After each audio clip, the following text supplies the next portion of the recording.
Le Coran est un chef-d'œuvre sublime que personne ne peut égaler ni surpasser. Il est composé de 114 surahs, donc 114 chapitres, et lorsqu'on divise 114 par 2 pour trouver le milieu, eh bien on obtient 57. Et la sourate 57, c'est la sourate Al-Hadid, le fer. Et c'est là que ça devient très intéressant parce que le fait que la sourate 57 soit la sourate sur le fer, eh bien ce n'est pas anodin. Allah ne fait rien par hasard. Le centre du Coran en termes de chapitres, c'est le fer, tout comme le centre de la terre, le noyau de la terre, est principalement composé de fer. Et ce n'est pas tout, il y a quelque chose d'encore plus fascinant, c'est que le mot fer, hadid, dans cette sola se trouve dans le verset 25. Et ça, c'est sans compter la basmala, donc Bismillahirrahmanirrahim. Si on compte la basmala, eh bien, ça ferait que le mot hadid se retrouverait au verset 26. Et est-ce que tu savais que le numéro atomique du fer est 26? Et ce n'est pas tout, il y a quelque chose d'encore plus surprenant que ça.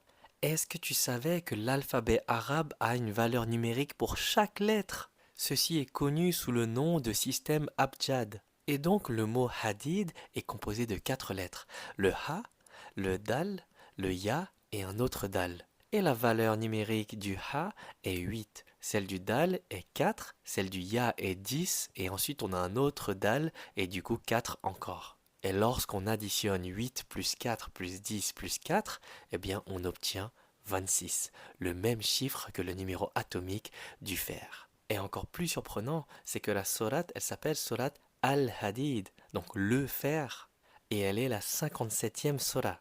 Et la valeur numérique du alif est 1.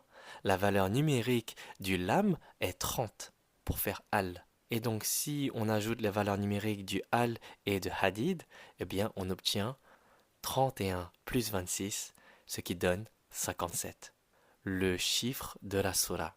Et donc le mot al-hadid a une valeur abjad exacte de 57, exactement le même numéro que la surah al-hadid. Et le fer, hadid, est le numéro 26, tout comme le numéro atomique du fer. Et là tu pourrais me dire, waouh, c'est incroyable, mais c'est pas tout.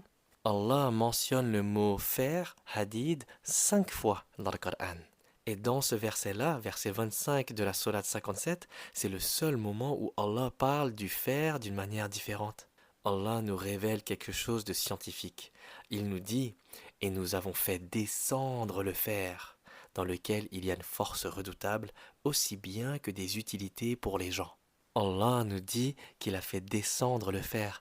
Ça veut dire que le fer n'a pas été formé sur terre. Et ce n'est que au XXe siècle que les scientifiques ont pu confirmer cela.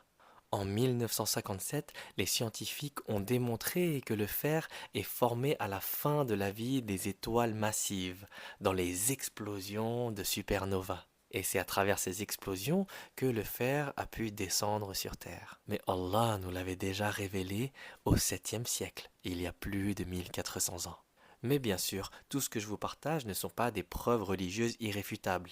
Ce que je vous partage, c'est mon tadabbur. Le tadabbur, c'est une contemplation du Coran. C'est le fait de réfléchir et de méditer en profondeur sur chaque mot, chaque verset, chaque signe et chaque surah qu'Allah nous a donné. C'est le fait d'être émerveillé et de contempler la parole d'Allah. Et donc il se pourrait qu'il y ait des erreurs dans ce que je vous ai partagé, ou un manque de précision dans certains détails. Le tadabbur, c'est personnel et ça nous permet de nous rapprocher de la parole d'Allah et d'être encore plus émerveillés par le Coran. Et bien sûr, Allah sait mieux.